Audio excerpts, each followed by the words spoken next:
Les métiers les plus recherchés aujourd'hui en France, c'est pas data scientist, développeur, ou c'est des métiers qui sont des métiers de service, c'est des métiers qui sont des métiers de contact.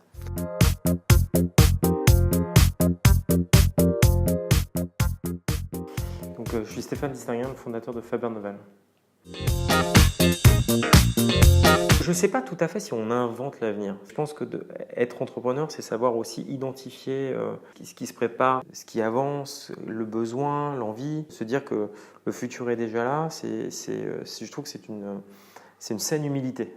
C'est de dire ce qui invite à l'action. C'est de dire si c'est déjà là, je peux le trouver. Quand on est en Europe, il faut regarder l'Asie. Quand on est en Asie, il faut regarder l'Europe. S'il est déjà là, il est sans doute ailleurs. Et puis il est aussi, et ça me paraît être un point super important en fait de la révolution numérique, c'est qu'aujourd'hui, on appelle ça le blurring, c'est qu'il y a un floutage total dans les secteurs industriels. Si vous êtes capable de me dire si Amazon, c'est un logisticien, un acteur de la grande distribution, une plateforme, c'est très très compliqué. Et ces grands acteurs ont fait la démonstration que justement, ils étaient capables d'être hyper élastiques et sur des secteurs industriels très flous.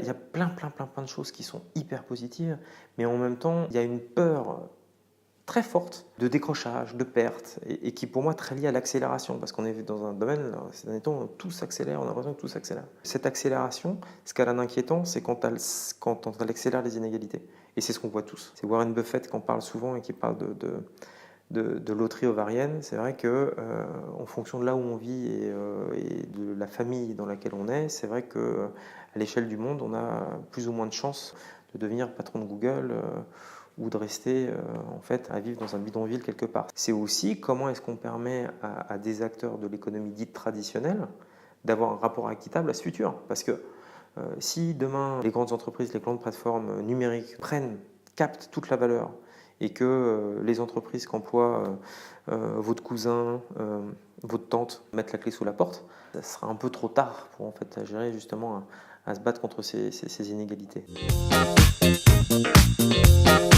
Mon expérience, c'est pas du tout en fait que le besoin, alors que vous l'appelez en ressources humaines, en capital humain, en talent, soit de plus en plus faible. Je pense qu'on aura de plus en plus besoin de femmes et d'hommes. Tout l'enjeu, c'est de leur trouver des métiers qui les épanouissent et auxquels ils ont envie de contribuer. Et ça peut se faire partout.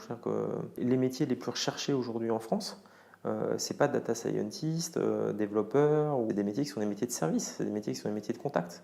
Maintenant, dans notre domaine particulier, et c'est ça ce qu'on voit avec la Grande École Numérique, que je préside maintenant depuis 2 ans, c'est qu'il y a un besoin complètement dingue en fait, de talents, de tous les talents, et dans plein de domaines différents, dans des domaines qui sont parfois très techniques, mais dans des domaines qui peuvent l'être moins aussi. Et ce qui me marque le plus, et je ne sais pas si cette vidéo est l'occasion d'en parler, de faire comme ça un appel aux vocations, c'est que ce qui est surprenant, c'est de voir le nombre de personnes qui ne savent pas que nos secteurs existent et qui recrutent. Ça c'est là, dans les inégalités, pour moi, une inégalité complètement dingue. Si j'ai vraiment un truc auquel j'ai envie de m'attaquer, c'est presque plus ça que le fait de me dire, en fait, le numérique détruit des emplois. Est-ce qu'il n'y aura plus que des types qui ont des doctorats? Ça, j'y crois pas. Il y a des formations qui marchent très très bien, qui sont des formations de 3 ou 6 mois. Cette liquidité, cette rapidité qu'apporte le numérique, il peut aussi servir le marché de l'emploi.